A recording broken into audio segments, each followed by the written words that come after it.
مغرب اور جنوب کی طرف پاؤں کر کے سونا کیسا ہے؟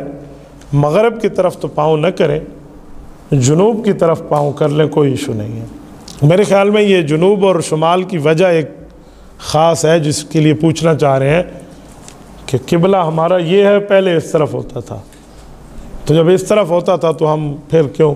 تو جس کو اللہ نے قبلہ تبدیل کر کے دے دیا ہے ہمیں، اب ہمارے لیے وہ قبلہ نہیں ہے، تو آپ شمالاً جنوباً کوئی پاؤں کرنا چاہیں تو آپ کر سکتے ہیں، منع نہیں ہے۔ دوران سفر میں نماز سفر پڑی تھی، 1 یا 2 دن 15 دن تک ٹھہرنا تھا، کیا کر سکتے ہیں؟ سفر کا یہ جو نماز ہے نا، آپ کسی جگہ ٹریول کے لیے جا رہے ہیں اور وہ کم از کم 48 میل، جس کو ہم کہتے ہیں 78 کلومیٹر، ساری 40 میل، یہ 78 کلومیٹر بنتا ہے۔ میل پرانے پکے میل اور ہوتے تھے، جیسے سیر اور کلو اور لیٹر میں فرق ہے نا، ایسے میل اور کلومیٹر میں بھی فرق ہے، تو 78 کلومیٹر بنتے ہیں۔ اتنا سفر ہو یا اس سے زیادہ کا سفر ہو اور ہو 15 دن کے اندر اندر کا، تو آپ فرض نماز 4 کے بجائے 2 رکعت پڑھیں گے، اگر اپنی جماعت کریں یا اپنی پڑھیں۔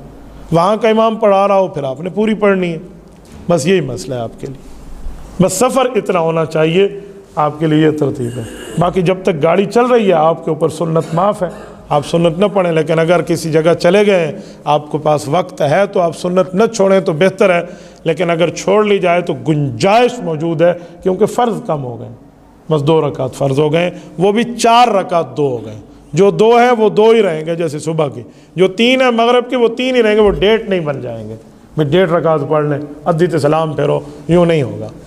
اور یہ بھی یاد رکھیں کہ جو سفر میں نماز آپ کی قضا ہو گئی بھولے سے، آپ نے گھر میں آ کے لوٹانی ہے تو 2 رکعت لوٹانی ہے، چاہے آپ گھر میں قضا لوٹا رہے ہو، ہے تو سفر کی، اور سفر میں آپ کو یاد آئی کہ میری گھر کی کوئی نماز قضا تھی وہ لوٹاؤں تو 4 لوٹائیں گے۔ یہاں یہ نہیں ہے ادھر پیکج مل گیا وہ نمازیں بھی 2 ہو جائیں گی، وہ اپنی جگہ برقرار رہیں گی۔ دوران سفر نماز جنازہ پڑھی اور نماز جنازے کے بعد ہم نے دعا مانگی۔ نماز جنازہ کے بعد دعا ہے، لیکن وہ جو حضور نے مانگی ہے، رسالت مآب علیہ السلام کی عادت مبارکہ یہ ہے، سنت کی ترتیب یہ ہے کہ حضور جنازہ پڑھتے اور پھر قبرستان تشریف لے جاتے، اس کی تدفین ہو جاتی، تلاوت ہو جاتی، اس کے بعد دعا ہوتی، یہ مسنون دعا ہے۔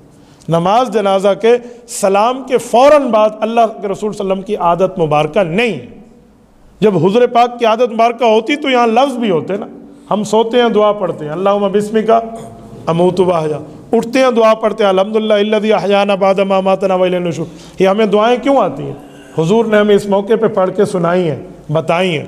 ایسے مسجد آنے جانے کی دعا ہے، بازار آنے جانے کی ہے، گھر پہ ہے، سفر پہ ہے، کھانے کی دعا ہے، کھانے کے بعد کی دعائیں ہیں۔ یہ الفاظ ہمیں یاد کیوں ہیں؟ کہ حضور پاک نے ہمیں الفاظ بتائے ہیں۔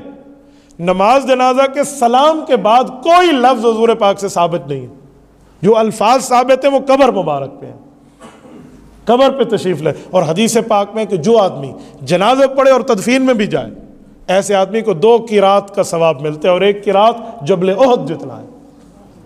ہمارے ہاں بے وفائی شروع ہو گئی آج کل، آدھا کام کرتے ہیں اور تدفین سے بھاگ جاتے ہیں۔ بھائی ہمارا تعلق ہے اس کے ساتھ، جتنی محبت ہو اتنا تعلق ہی ہے نا۔ تو ایک بندے کا آپ جنازہ پڑھ کے بھاگے، رخصت عام، رخصت، پتہ نہیں رخصت عام کا کیا لفظ ہے، اس کی کوئی شریعت میں حیثیت اور ویلیو نہیں ہے، یہ کوئی دین کا کام نہیں ہے کہ آپ ویسے کہتے ہیں میں رخصت عام، چلو آپ کی اپنی مرضی اجازت دے دیں، آپ اس کو پارٹ آف شریعہ نہ سمجھیں کہ شریعت کا حصہ ہے۔ بھائی جو آنا چاہتا ہے، جس کے پاس وقت ہے، وہ قبر پہ آ جائے نا، مناسب ہے۔ ہمارے ہاں وہیں سے ان کو رخصت کر دیتے ہیں، ایسا کچھ بھی نہیں ہے۔ وفا کا تعلق مکمل ہونا چاہیے۔ دیکھو نا، بیٹا اگر غیر ملک جائے اور باپ کو پتہ ہو میرا بیٹا جا رہا ہے تو گھر سے دعا نہیں دیتا بیٹا چلا جا، وہ ساتھ گاڑی میں جاتے ہیں، ایئرپورٹ تک جاتے ہیں، اور شیشوں تک وہاں تک جاتے ہیں جہاں تک صرف وہ جا سکتا ہے جس کے پاس بورڈنگ کارڈ ہے، دوسرا نہیں جا سکتا۔ تو جب بیٹا آگے جائے گا، باپ کہے گا اب ہاتھ اٹھاؤ، اب بیٹا میں تمہیں دعا دے رہا ہوں، جاؤ۔ یہ باوفا تعلق ہے۔ ہمارا دوست فوت ہوا ہے، ہم جنازے کا سلام پھیر کے گھر سے واپس آ گئے، ہاں کوئی مجبوری ہو تو اور بات ہے، لیکن وفا والا تعلق ہے، آخر تک بندہ جائے۔ تو حضور پاک باوفا دعا مانگا کرتے تھے، وہیں تک جا کر مانگتے تھے، تو ہمیں وہی مانگنی چاہیے۔